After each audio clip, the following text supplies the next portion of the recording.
Now the next part of the anatomy of larynx I am going to continue in this video. In the previous video, when we end up to the joints of the larynx, and now about the your extrinsic ligaments and intrinsic ligaments and muscles and especially the sinus and all this, I will continue in this video. Now the next one is the ligaments.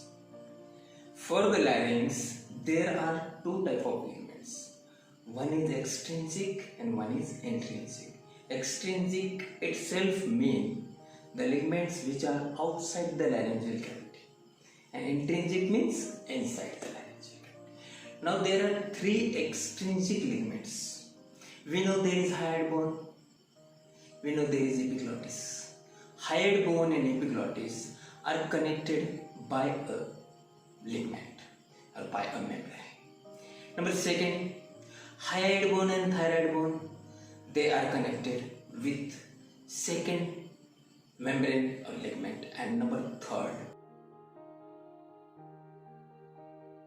they are also connected with a ligament. Now who is connected with whom? One is hyoid with the epiglottis. So what could be the name of that? Hyoepiglottic, yes, hyoepiglottic fold or ligament. Second thing, thyroid is connected with hyoid, thyrohyoid membrane. And third one is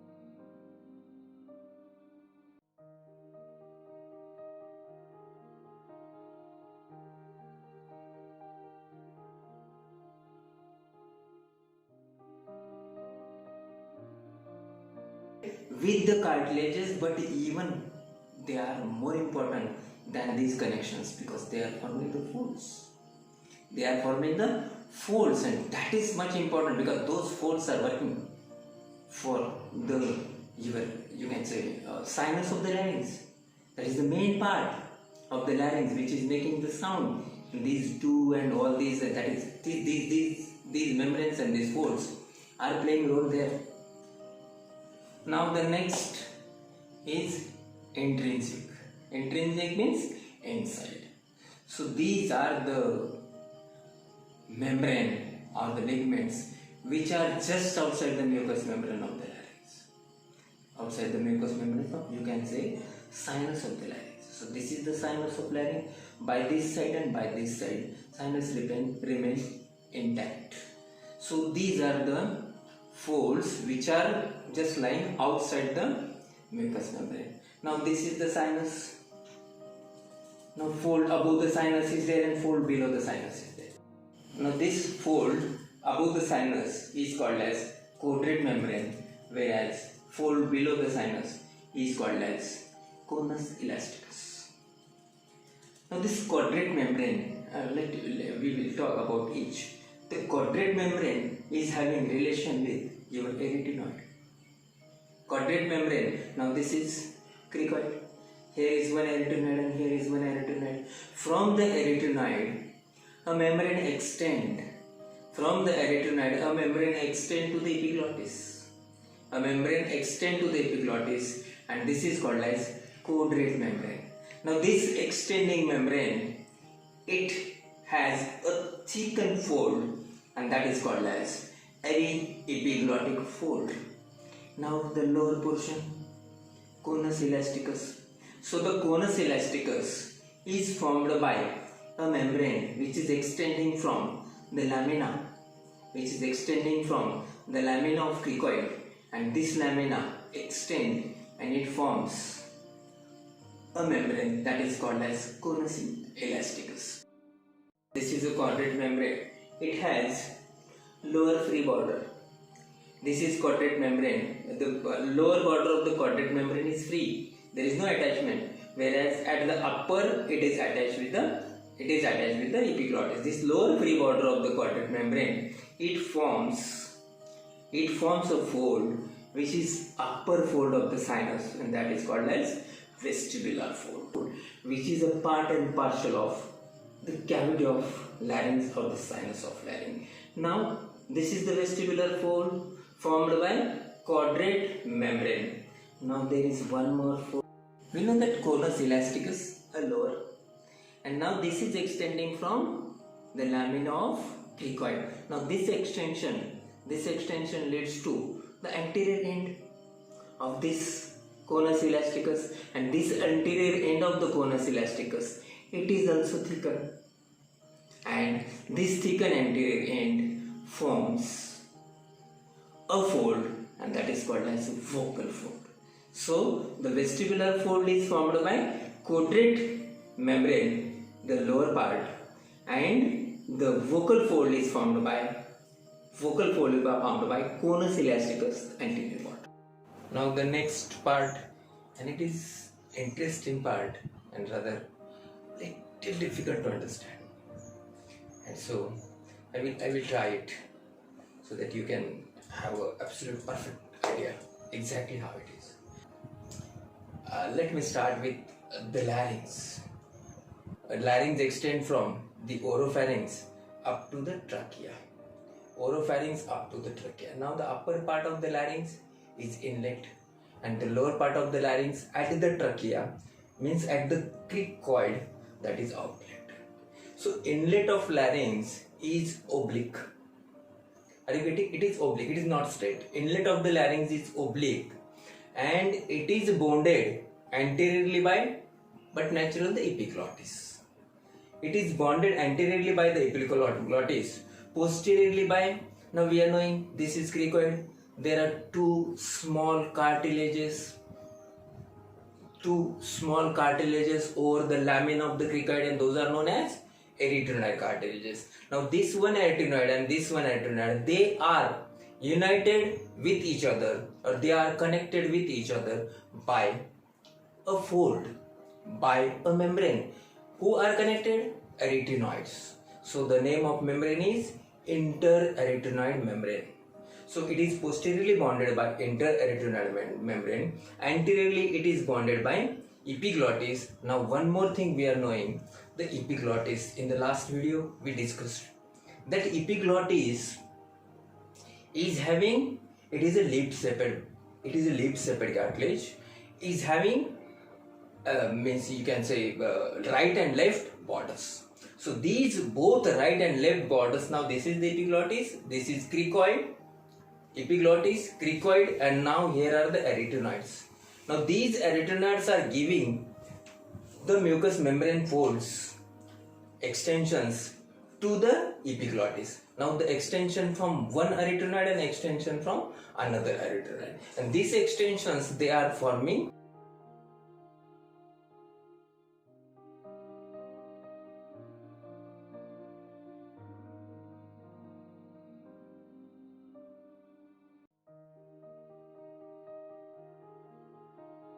we talked about quadrate membrane and conus elasticus. So quadrate membrane is a membrane which is at the upper part, and the conus elasticus is at the lower part. Quadrate membrane, it is the quadrate membrane extending from arytenoid to the epiglottis. Here is the epiglottis, border of the epiglottis, second border of the epiglottis, one fold from the arytenoid going to the border of epiglottis, second fold from the arytenoid going to the border of epiglottis. Now these two folds which are going to the epiglottis from each arytenoid, because arytenoid are the pair cartilages, so there are two from each arytenoid, the fold is going. Upper part of the fold is attached with the epiglottis, whereas the lower border of the fold, it remains free. This lower border remains free, and this lower border of the fold, it forms a part of the sinus, and that is called as vestibular fold of the sinus. It is forming the vestibular fold. Now, how many vestibular folds are there? One is formed by right and one is formed by left. So there are two vestibular folds. One is right vestibular fold and one is left vestibular fold. So this is about the upper part of the sinus. Upper part of the sinus is bonded by vestibular fold, or upper part of the sinus is formed by vestibular fold. And we know the lower part of the sinus, it is formed by vocal folds. It is formed by vocal folds. Now, how the vocal folds are formed? This is cricoid. This is cricoid. Now here is the thyroid. Is it? This is the cricoid. Here is the thyroid. Now this is one lamina of thyroid and another lamina of thyroid. Now what happened here? A membrane from the cricoid, lamina of the cricoid. A membrane from the lamina of the cricoid. It extends in this direction and in this direction. Are you getting? One to one lamina and another to another lamina. So one lamina and another lamina at the center of the lamina. Up to the center of the lamina. This is extending in this direction and it is extending in this direction. And these two are attached, are up to the center. And now where they are attached, this fold is coming up to the angle of thyroid cartilage. This is one lamina, this is second lamina, and the center portion is angle, and here is notch. It is extending up to the angle of thyroid cartilage. One is attaching like this and second is attaching. Now again they are forming these type of folds. So these two folds are vestibular fold, and in the same sense at the upper part the quadrate membrane forms two folds, and those are called as vestibular, and lower folds are called as vocal folds. So this portion which is between these two folds, it is called as sinus of larynx. Now if I am talking about the cavity of larynx, now with the help of sinus of larynx or due to the sinus of larynx, I can divide the cavity into three parts. One is the sinus proper, second is the upper part, and third is the lower part. The portion which is above the sinus of larynx, it is quadrate, and the portion below the sinus, it is conus elasticus. Now this is the quadrate membrane and this is conus elasticus. And we are knowing the lower part of the quadrate membrane, it gets thickened and that forms a vestibular fold. Whereas the anterior part of the conus elasticus, it again gets thickened and that forms the vocal fold. I mean to say, there are two vestibular folds and there are two vocal folds. At the upper part of the sinus, two vestibular folds are there, and at the lower part of the sinus, two vocal folds are there. Now this is one vestibular fold and this is another vestibular fold. The space between these two vestibular folds, it is called as rima vestibuli. It is because the space is between two vestibular folds. It is called as rima vestibuli. In the same sense, the vocal folds, two vocal folds, one from one side of the cricoid to the thyroid and second from another side of the cricoid, lamina of the cricoid to the thyroid. And these two thickened anterior aspects of the your conus elasticus, and they are also two. Now the space between these two vocal folds, it is called as rima glottidis. There are two vestibular folds and two vocal folds. Now these two vestibular folds are lying parallel. These two vocal folds are lying parallel, and the space between these two vestibular folds and two vocal folds, it is the sinus of larynx. This space, it is the sinus of larynx. Now the next, muscles. The larynx has two types of muscles. Intrinsic means inside, and extrinsic. So intrinsic muscles of larynx are just running round and round two cartilages. One is cricoid and second one is the two cartilages, paired cartilages sitting on the top of cricoid. Those are arytenoid. Now the muscles concerned with the cricoid are three. One muscle which is going from cricoid to the thyroid. From where it is going? From cricoid. To where it is going? To thyroid. So what could be the name? Cricothyroid muscle. Now the small cartilages which are sitting, they are in need of a more support because they are moving. These two arytenoids, they are supported by intrinsic muscles from posterior side and from lateral side. From posterior side and from lateral side. The muscle which is toward the posterior but natural, it is called as, where it is posteriorly. To whom it is connecting? Cricoid to the arytenoid. Posterior cricoarytenoid muscle. And the muscle which is toward the lateral, again the cricoid is connecting to the arytenoid toward the lateral side. So lateral cricoarytenoid muscle. So these are three muscles which are concerned with the cartilage, cricoid. Now the three muscles which are with the arytenoid. The three muscles which are with the arytenoid, among these three, two muscles are connecting or helping to support both arytenoids. Means these two arytenoids are supported by two muscles. One is transverse muscle. One is transverse muscle which is running between two arytenoids. Means which is helping to connect one arytenoid with the another arytenoid at the transverse level. But it is not sufficient because the cartilages are smaller and they are having joint there, or they are sitting on the lamina of the cricoid. So there is more muscle needed, and that muscle is oblique.